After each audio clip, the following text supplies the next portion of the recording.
Okay, let's continue on to section 2, firewall objects, addresses, services, and groups. Address objects and groups. Okay, everyone, so we just began section 2. In section 2, we're going to be looking at objects inside our Palo Alto firewall. They're there to be utilized, and if you take a closer look at the picture that I'm showing, imagine yourselves getting a call at 2 a.m. in the morning. Oh, you gotta love those calls. And seeing that some of your junior engineers, they put a policy on your firewall, and you as a senior security engineer will need to wake up at 2 a.m. in the morning because your Asia customers or your Asia team is not able to access the SQL server. Or the SQL server is not able to talk to your web server, which is sitting on the DMC. You realize that your colleague put a policy day before and he did not document on his change request form what was the source IP nor what was the destination IP. You wake up at 2 a.m. in the morning after that nice phone call from the Network Operations Center telling you that the SQL services for the web application are down. You log in onto the firewall and you take a look at that beautiful policy table, and you will look like the picture on your right. Yes, you're gonna be astonished because you will not know at 2 a.m. in the morning which one is the SQL server. Well, let me tell you, I've been there, and I want you to know that you need to use address objects and group them using object groups. The reason why, if you are going to be waking up at 2 a.m. in the morning to troubleshoot something as convoluted as that policy table, I don't think you're going to have a very good day the next day. So this is what the section is for you to know how to take advantage of addresses and address group objects. So let's begin. Okay, 3 topics that we're going to be discussing in this video. Number 1, creating address objects. We're going to create a couple of address objects. We're going to classify them properly. That IP will no longer be an unknown IP. We're going to use that to provide an identity. We're going to be organizing also those address objects with address groups. So if you have multiple devices that are related to the same application, you might want to create an address group and add all those address objects so you know that they're belonging to that particular group. And finally, we're going to look at limiting the human error and complexity thanks to using those address groups in our policies. What I mean by that is, instead of you making a policy each time that you need to allow or restrict some traffic, you just need to add that particular IP into an object and add the object onto an existing rule that already has the group. So don't worry, we'll take a look at that and you're going to be understanding that in no time.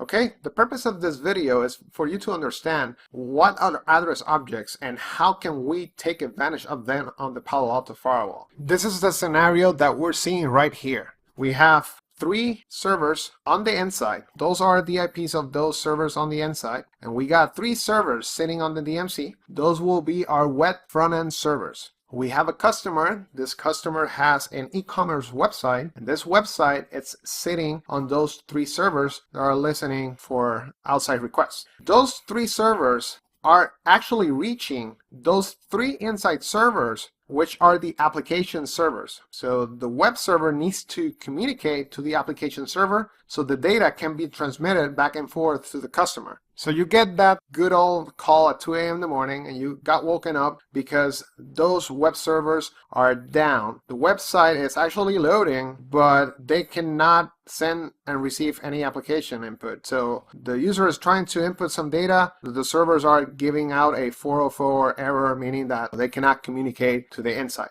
And you're like at 2 a.m. in the morning, you have no idea what or where or why those server IPs are there. You have no idea what's the purpose of them, and you also don't have any idea of what those IPs are that are configured on that rule as well. So this is where address objects are going to come into play. Those address objects are going to let you sleep a little bit more than 2 hours when you get that phone call at 2 a.m. in the morning. Let's begin the session by labeling each one. So we made some calls last night and we were able to identify what those IPs are. And sure enough, this will be the app1 server. This will be the app2 server. And finally, I may expand this a little bit. Okay. And we finally have the app3 server. So now we know that those are the application servers for our e-commerce website. Let's go ahead and move this a little bit. Okay, so we have app1, app2, and app3. Okay, now we have the 3 DMC web servers. We also know that each one is web 1, web 2, and web 3. Okay, I just labeled our application servers because we at first didn't know what those IPs were for, but now we know that those are the application servers and those are the web servers for our e-commerce website. Now we need to configure those address objects, and we're going to be allocating the IP address for each relevant object into the specific one. We're going to be allocating the individual IP on the application server address object. Same with the DMC. So let's continue with that. Okay, we are in the Palo Alto and we're going to go ahead and click objects. Now we're clicking addresses. We're going to click add. And let's go ahead and add that first server, app1. And let's get that IP address so we can add it here. Okay, so for app1, we have the 10.211.43.44. Let's go ahead and add that IP into the object. I'm going to copy this and let's paste it here. Okay, so when you're working with address objects, you have the flexibility of adding a whole subnet. So if you can see here, you can add the whole subnet inside our notation. So if this was a /24, you basically can create this whole subnet here. Or you can add the individual IP. In this case, we're adding the individual IP for app01. And you know what? We don't have just one application server. We're hosting multiple applications. So it will make sense to label this according to the type of application or the platform that this server is providing services for. In this case, we talked about that this is the e-commerce website. So we're going to call it e-commerce app01. When I press OK, awesome. So we have the first app01 server, and this is the e-commerce app01. Let's go ahead and do the same thing. I'm going to be doing exactly the same thing for the other app02 and app3. Okay, so I just did the second object, and this is app2. I want to show you a cool feature that we can use in the Palo Alto GUI. We can create one object, and then we can clone that and just change what's different, and then keep creating more objects so we don't need to type constantly, right? So let's go ahead and click clone. And then it's telling me which object I want to clone from. In this case, I just selected 2, so we're going to press OK. And now we basically have a clone of the same one, which indeed has the same IP. But in this case, I'm going to change this to be the last IP. So let's go ahead and this will be app3. And we're going to change this to 8. Press OK. Awesome. So now we have the app server objects created on the Palo Alto. And you can see everything is all neat with the application name and the app server number. We're going to go ahead and press commit because remember, nothing is effective until we press commit. Press commit and we should have those objects stored on the firewall. Okay, so commit completed. Now we need to do the same thing with the web DMC servers. Let's go ahead and create those objects real quick. I'm going to select the first one. Let's copy the IP. And let's go to the Palo Alto and create that object. Okay, let's go ahead and add the object. And again, now we know that this is e-commerce web 1. Go ahead, paste, and apply. And let me go ahead and do the other 2. Okay. Thanks to the magic of editing, I just created those 3 web server objects. I got the 254.44, 47, and 48, and those are the web servers that are sitting on the DMC. Remember what we have to do after we make a change? Commit. Okay, so commit has completed. Now that we have all those beautiful objects identifying every single IP, now we know what are they for.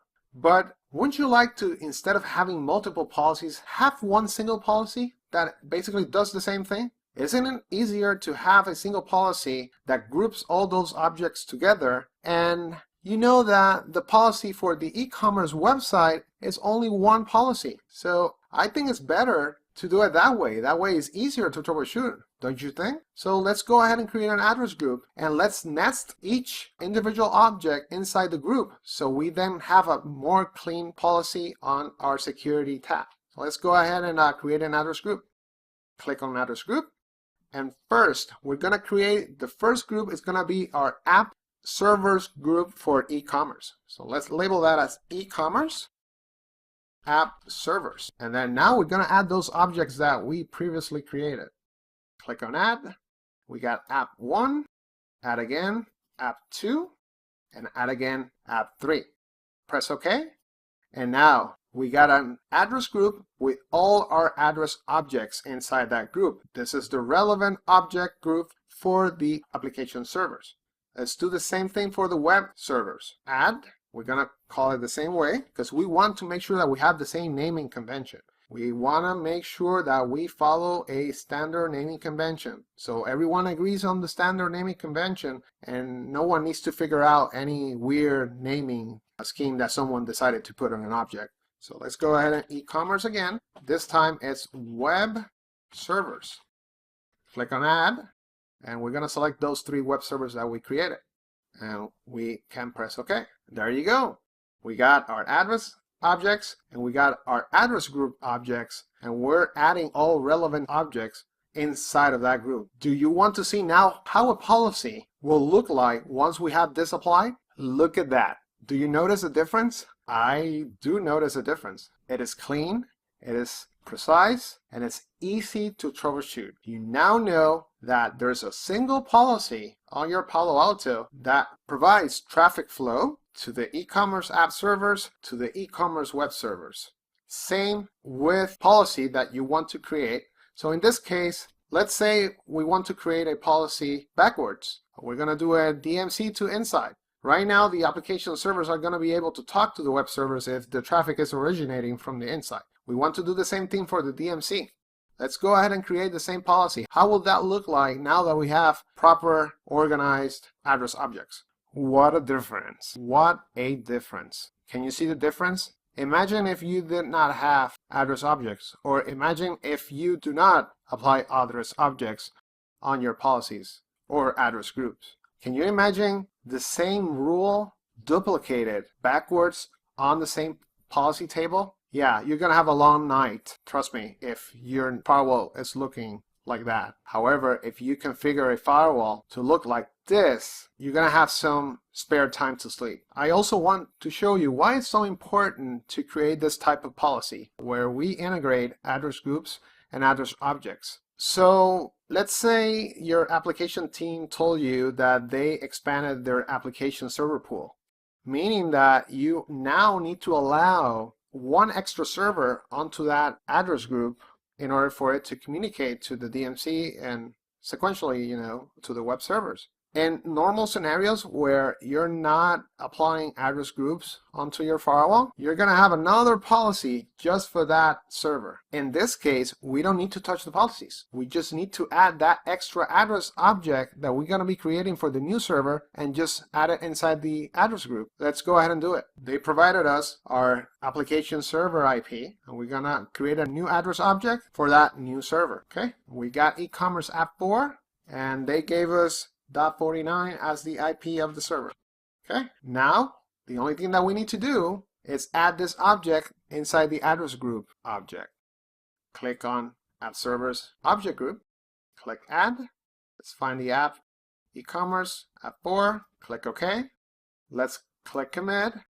We did not only created the object, we already allowed traffic to that new server. We did not even need to go into the policy to modify policies whatsoever. You saw how awesome it is to build objects and have them working in your favor, meaning that you don't need to deal with policies. You just need to add the object inside the address group, and automatically you're giving the rights that that server needs to have in order to communicate to the DMC. We haven't touched any policies. We just added the new application server inside the address group. That's it. The application is already there. Anything that is added onto that group, it's already applied to the policy. So you see, that's how you limit the human error and complexity by applying address groups to your policies. Now that's what I call a professionally looking policy on a firewall. You see the difference?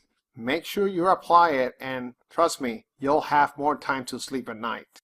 Okay everybody, we just finished our first video of section 2. In my next video, I will be discussing service, objects, and groups.